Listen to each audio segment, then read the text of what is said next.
Sony just released a new state of play for June. First off, they're giving Wolverine a release date of September 15th. Then the fighting game Marvel Token Fighting Souls comes out August 6th of this year. It looks very similar to the Marvel vs. Capcom games. Then Rayman Legends is getting a remake.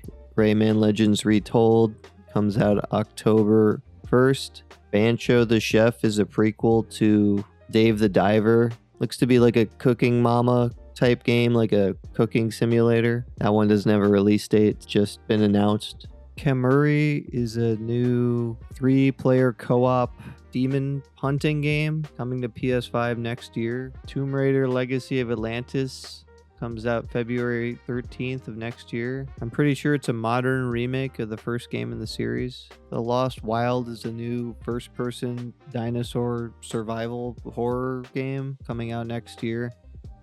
The Souls-like game Phantom Blade Zero has a new trailer, with pre-orders now available for the game's launch this summer. Dune Awakening is coming to PS5 September 22nd. Apparently there's a brand new single-player story mode being added. Dynasty Warriors 3 Complete Edition Remastered is coming to PS5 October 1st.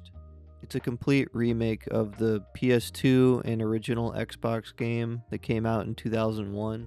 No Rest for the Wicked is coming to PS5 October of this year, along with an official 1.0 full release. Onimusha Way of the Sword comes out September 25th of this year, and an official demo has just been released, which includes a special DLC item for playing. Silent Hill Townfall comes out September 24th, which is the first full-length first-person Silent Hill game. Ace Combat 8 Wings of Thieves comes out October 2nd of this year, with a pre-order bonus of the 2006 prequel Ace Combat Zero: The Belkin War. Stuntman Hollywood was announced, which seems to be a game where you race around and do stunts in famous vehicles from Hollywood films and TV, like the DeLorean from Back to the Future. First-person survival horror game Ill, once thought to be just a fake game trailer, is looking more and more real, as it now has a new trailer and a release year for next year. Remedy's new game and sequel to Control Resonant, has a release date for September 24th of this year. I'm definitely hyped for this one. I love pretty much all their games, so just another reason September is going to be a really packed month. Courtesy of, I'm assuming, GTA 6. They're all trying to get their games out a few months before GTA comes out in November. That is, if it doesn't get delayed once again. A new update/event for Marathon Nightfall is out now, along with an open play week from June 2nd to the 9th to try to get new players in. RuneScape Dragon Wilds is coming to PS5 this fall.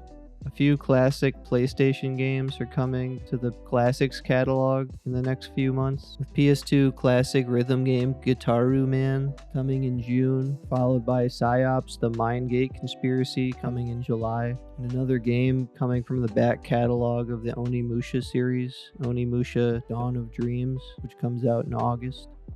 Now this next one I really didn't see coming, Until Dawn 2, which is very strange to see.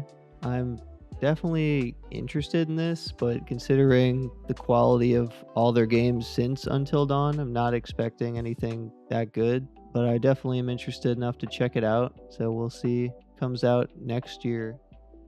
And finally, we have God of War Le Fay, which is a prequel about Kratos' wife from the newer 2 games. I'm not super interested in her backstory or anything. I'd rather them just make like another God of War game in like a different mythology. I feel like that would be most fitting, or make it about Atreus, but honestly I'd just prefer the new mythology with Kratos still, or it could be like an alternate reality version of him or something. I feel like this will definitely be like a well-made game. It might be pretty good overall, but it just feels a little pointless. I mean, there's no way whatever his wife was doing was more interesting than Kratos and Atreus's adventures. But anyway, that one's probably a long way off. Today was just the announcement trailer for it. Though it did have a very extensive trailer showing off some of the story and cinematics and even some of the gameplay.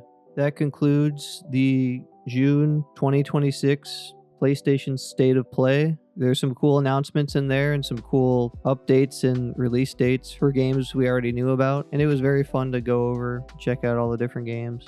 Thanks for watching, and I'll see you next time.